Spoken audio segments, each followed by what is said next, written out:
I'm Sturdy Waterman. I own and operate the Page-Waterman Gallery here in Wellesley and have so for almost 40 years. Well, I've been a trustee at the Danforth Museum for about 9 years, and they did a juried art show called Off the Wall. And between that and my manager, Ryan, we came up with the idea of doing it on a high school level here in Wellesley.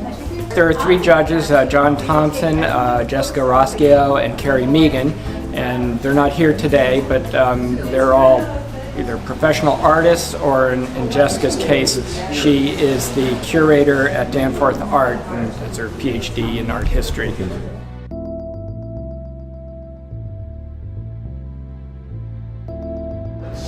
Okay, so my art piece was made to represent the struggles that women usually go through, like body image-wise and stuff that social media affects.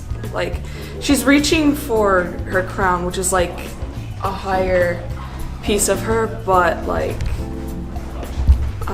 she, on the way to trying to reach her crown, she's just having difficulty getting there because that's kind of like her confidence level. But her confidence is kind of false because she's tearing herself apart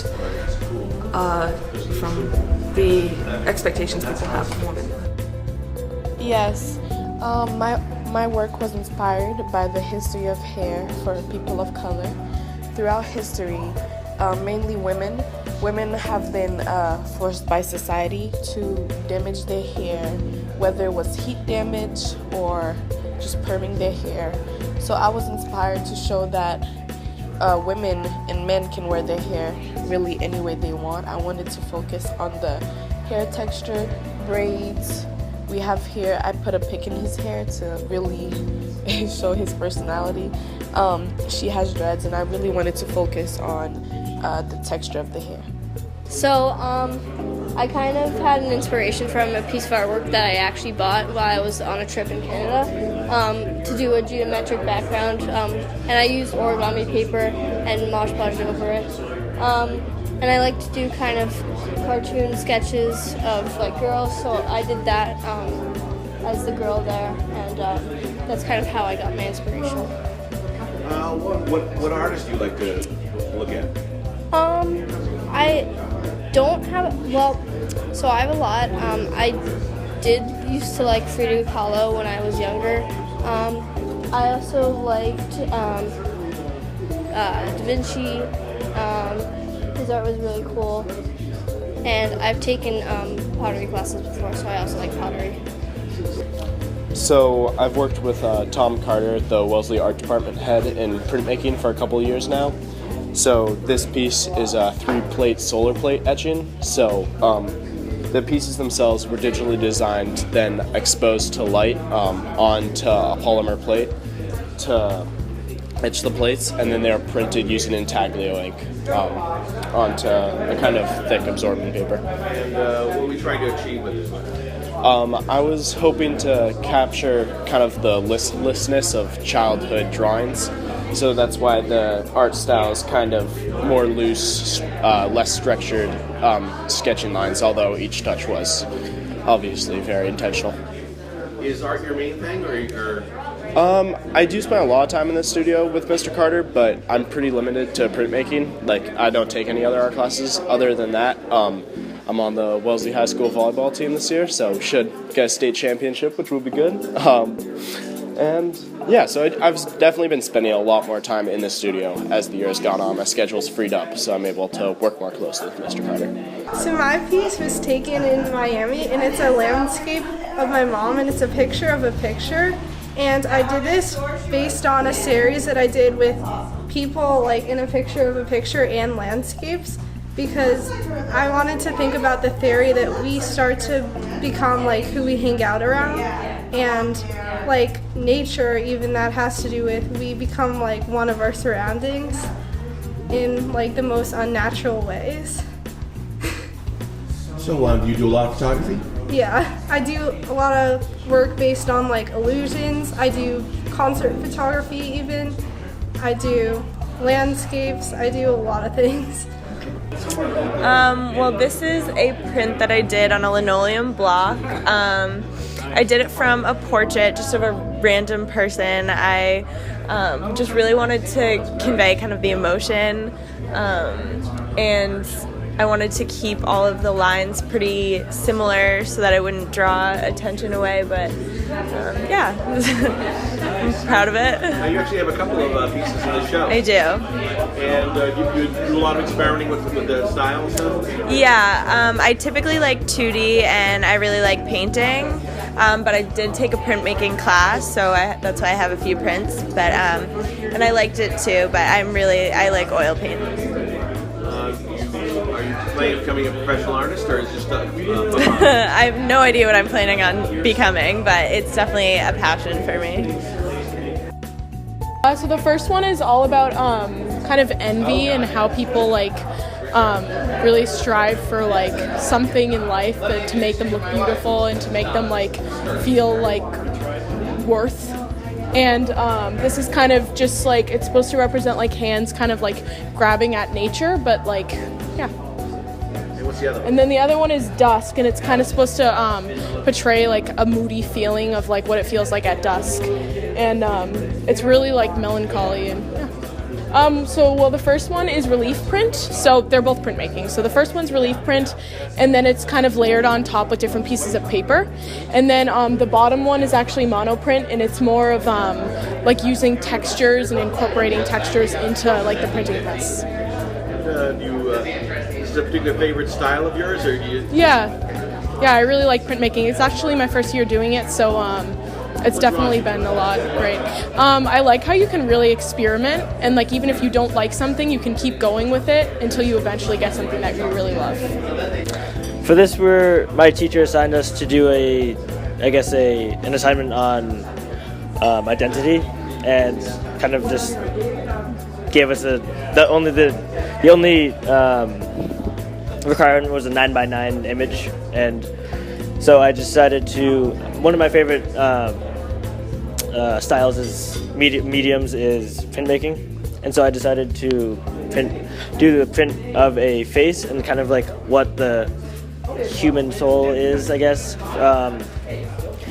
And I originally I carved a piece of linoleum block, and then inside of that I started drawing kind of just what the soul was. It's we don't really know what it is, and it was kind of just my artistic interpretation of what it was to me, and how it's always moving and changing, which is why I called it flux face, a changing face. I learned that when I was a freshman, and you kind of just draw arcs, continuous arcs, and then keep going over those arcs and change the size and length of the arcs to get the intended effect of the hills and crevices. So my first photo, the top one, is of my neighbor Paige, and we were in this building and it was at night, and there were all these really pretty city lights outside, and I really wanted to kind of capture this feeling of kind of almost wanting and looking off into the distance. So I tried to do that for this, and then this is this was in the fall, and it was one of the last roses in my garden, and so I wanted to capture that, and so I took it in black and white, but then after I developed it, I later went in and I hand painted the flower in pink. So did you actually shoot with film? Yeah, I shoot with film. Yeah. Talk about film versus digital. Well, I like the simplicity of film photography. I like how there's a whole history behind it, and I find it really interesting. And I think with digital art, you take a photo and then you have to go somewhere to get it printed, but with film photography, you print it yourself and you're with the art for the whole process and you really get into it, and so I think that's really important.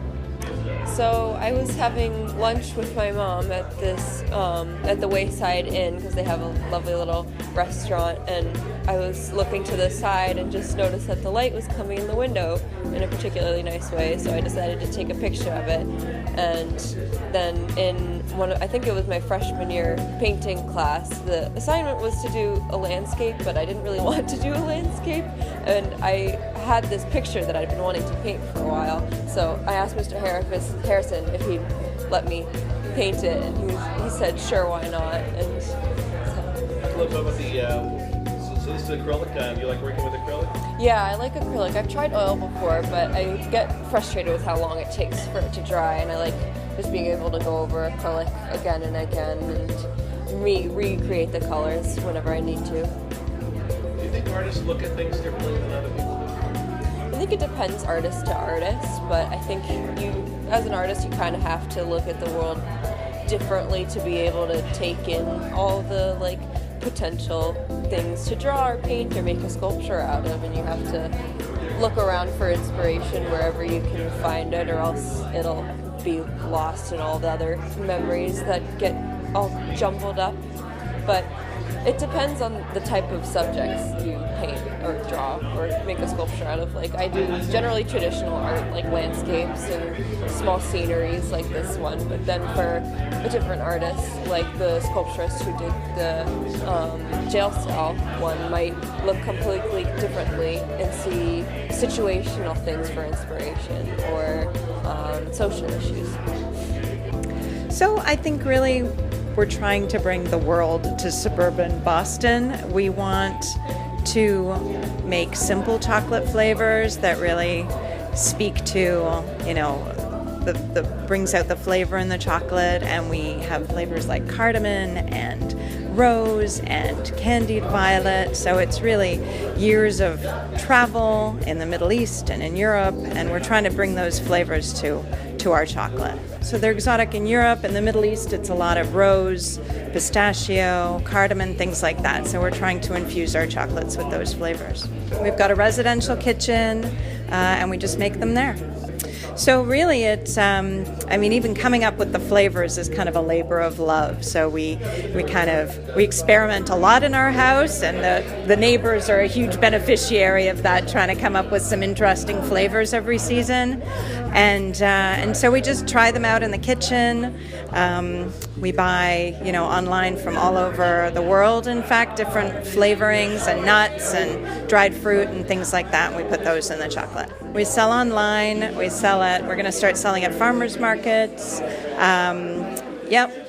So antique markets, places like that.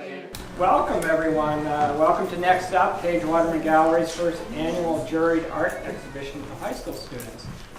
Everyone has been so impressed with the quality and creativity of the artwork you see here on display today. And students, parents, faculty should be very proud of all your accomplishments. I feel, being in this business over 40 years, being creative and imaginative are wonderful qualities, and then which will open many doors and provide wonderful opportunities for the rest of your life. So best wishes to the seniors who will soon be graduating, and for all the others, we hope to see you back here next year.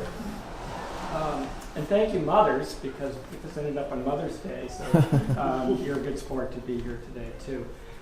When we started talking about doing this, it was really my manager. I can't take a lot of credit. It was ultimately Ryan Black's idea, and I groaned a little bit, I think, when he brought it up last fall. I knew it would be a lot of work, and it was, and he did the lion's share of it. So I think he deserves a little round of applause.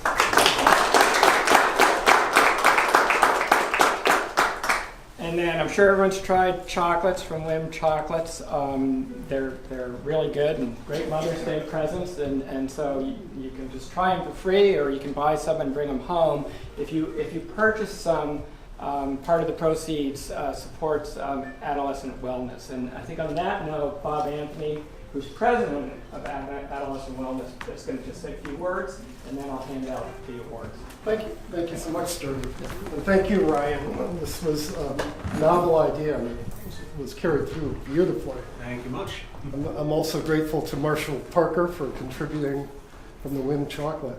I'm really honored that Page-Waterman Gallery picked on the theme of adolescent wellness as the inaugural topic for this event.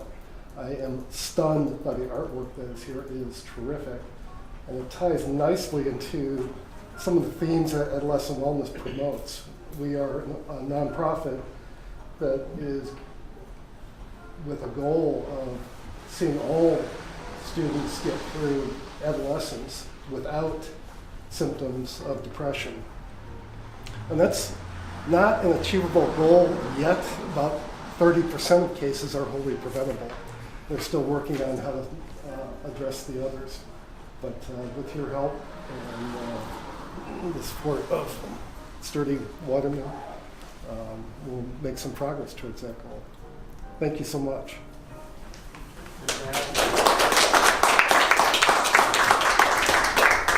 So I'll just start by reading up and giving recognition to the honorable mentions. And excuse me when I mispronounce some names here, but Miggy Joseph, Hair Series 2. Ryan, if you want to help point them out, but yeah. That's here. Caroline Coolidge, Acceptance. And if you're here, please raise your hand. Kate Knight, Sea Bottle. Which is right back here. Stephanie Chamberlain, Seasons. Which is around the corner. It's a beautiful little print. David Freeman, right? Tiki Mass. Yeah, also around the corner. Hunter Taylor Black, Picasso. Which is right over here. Katie Stevenson, Firescape. Right back there. Right there. Joelle Mantis, Woman in Pink. Which is right up there. Elizabeth Baldini, Liquid Portal. Which is also right back there. Photograph there. Kenda Zaleski, Corn Plant. Right up top there. Emily Smith, Spinay. Which is this wonderful ceramic right here. Anthony Rinaldi, Prison Cell. Which is in this case. Okay. Lizzie Bellon, Radio. Also right there. Ling, I'm going to say Rosia, Short of Breath. Longest pendant right in there. And Alex Fleischman, Rain Diary. This installation back here. Installation here. And then we will do the awards. And I did not have Price Waterhouse do these. We did them ourselves. So we'll start with third place. Joelle Mentis, Wrinkled Thoughts, Linoleum Print.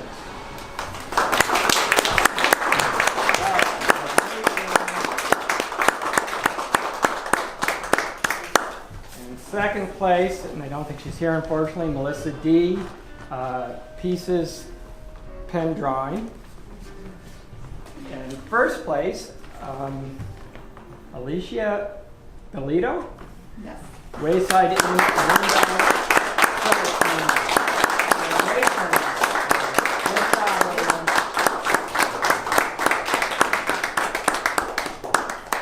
Thank you, everyone. Thank you.